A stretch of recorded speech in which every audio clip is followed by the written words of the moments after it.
Hello everyone, ayan, welcome back sa aking channel. At ito nga po, Kai Sotto binuhat na naman ng Yokohama. At dito nga mga idol ay makita po ninyo dito sa video ito, dun sa last 5 games ni Kai Sotto, pero bago tayo pumunta dyan, gusto ko po munang ipaalam sa inyo na mabigat itong nakalaban ni Kai Sotto at ng kanyang team, ng Yokohama. Mabigat po ito kasi number 1 po itong team na ito. Ngayon ay punta tayo dun sa huling 5 game ni Kai Sotto, no? Yan nga ang Kawasaki, no? Si Kai Sotto po ay 27 minutes doon. Siya po ay nagtala ng 21 points at 12 rebounds at may 4 na assists. Ayan po, no? So matindi. At ang sumunod po, nakakalaban muli nila ang Kawasaki. Ayan.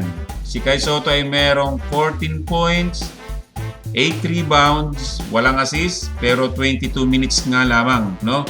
Siguro kung nadagdagan pa yung minutes niya ay maaaring mag-double-double na naman itong ating pambato or itong ating kababayan. At ang sumunod nga po niyan ay dun sa Asia Cup. Nung makakalaban nila ang Taipei, double-double na naman si Kai Sotto.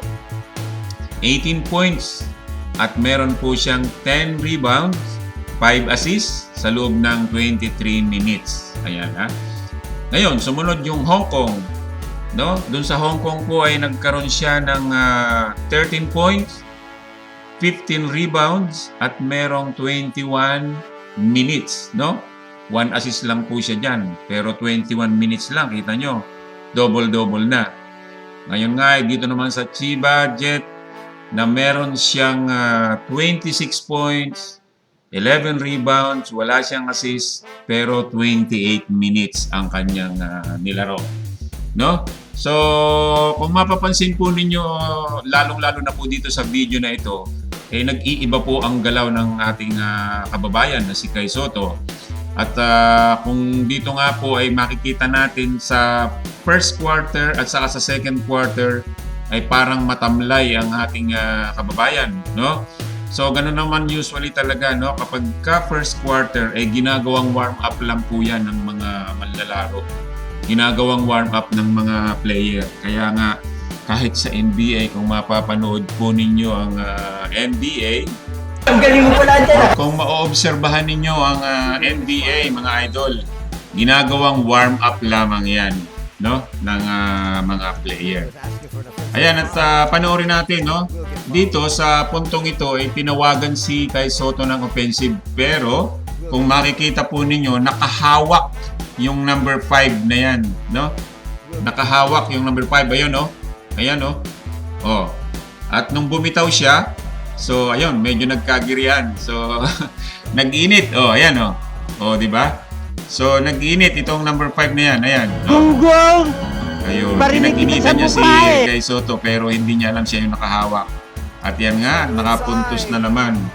So, balik tayo ulit dito sa stats ni Kai Sotto. At ang pagkakaalam ko ay meron na po siyang sunod-sunod na, 6 na sunod na double-double.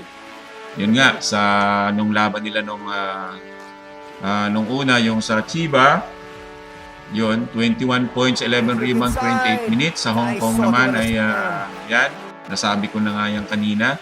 At ito nga yung huli, yung isa, yung Kawasaki, 21 points, 12 rebounds, 4 assists.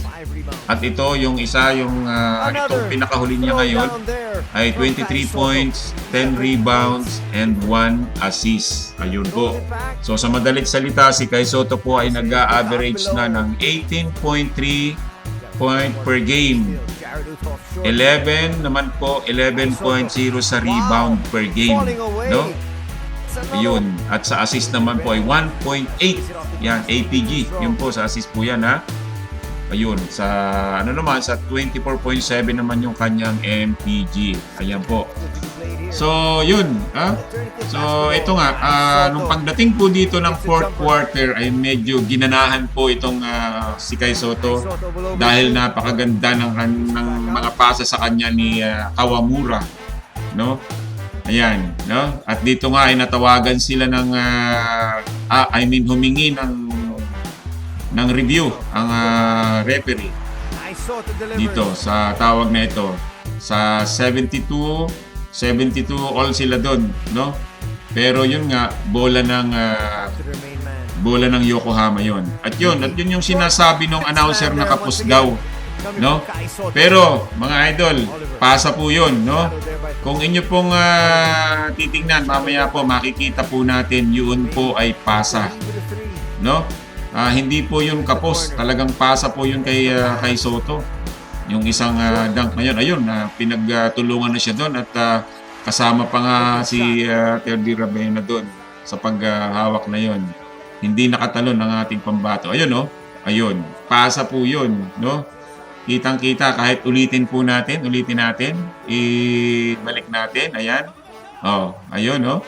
Kitang-kita po na talagang pasa, no? Yan. So, andyan na nga at nagtuloy-tuloy na hanggang sa naka-all na sila dito sa 76. At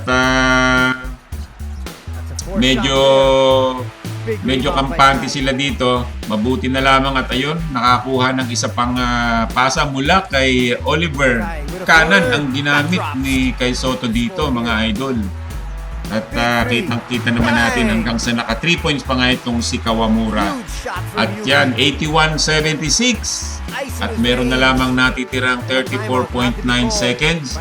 Hindi na po dito naka-score ang kalaban.